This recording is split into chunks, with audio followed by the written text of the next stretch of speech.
Hey everyone, this is Karen Waxman, founder of Retail MBA. Today we're going to be talking about wholesale books. So if you have a great book and you're trying to sell it wholesale to retailers, this little training will give you some things to think about in regards to wholesale books. With that said, let's get started on today's training. Today I want to talk about Barnes & Noble bookstore and selling to them. It depends on what type of product you're trying to sell to them. Most people who are looking at this maybe have a book, but some of you might have gift products. So first of all, if you have a gift product, definitely explore Barnes & Noble because they have an entire section of gifts for their stores. It's a fantastic place to put your new product in there, and a lot of people don't consider putting their gift item in Barnes & Noble, but you should, because they have a whole section for gifts, and games and board games and all sorts of different things. And so definitely something to explore. And a lot of people who are going after retail chains, if you've never even thought about adding Barnes & Noble to your list, you definitely should, because they do by volume. They have lots of stores, and it could be a great opportunity for you.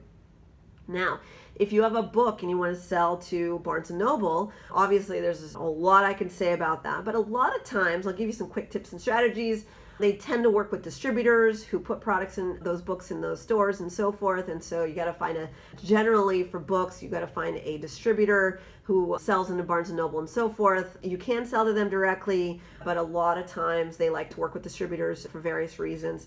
The other thing to consider is if you have a book, I generally try not to go after retailers such as Barnes & Noble, not because I wouldn't try, but because if I had a book, I would actually try and see if I could sell the product, the book, as a gift and go after retail chains and actually put my product in certain sections of the stores that would relate to my product and so forth as a gift or item and so forth. So let me explain.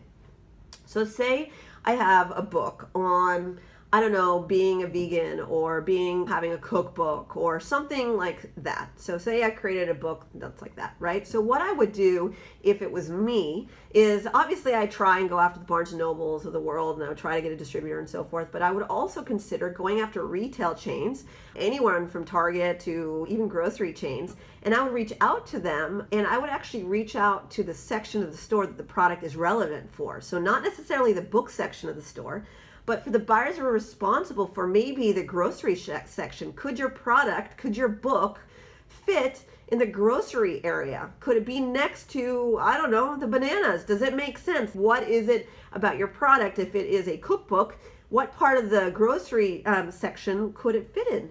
Could you offer it as a gift? Could you put it on something called a clip strip, which is a whole other discussion, but it's a way to hang your product in a store. And you can look up clip strip, and I have other training videos on what a clip strip is. But essentially, the concept here is to pause, to think about how to get into a retail chain outside of the box. I would never typically go after the book buyer always because there's so much competition and so forth.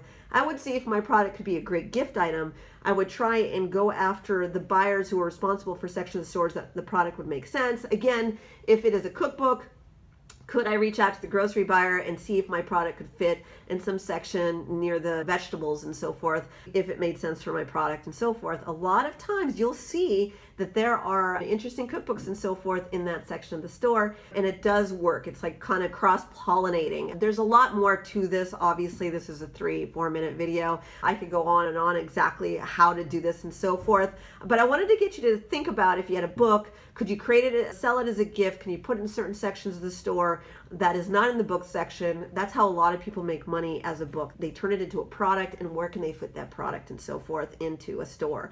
So if you want to learn more about this, you can take a look at my website, retailmba.com.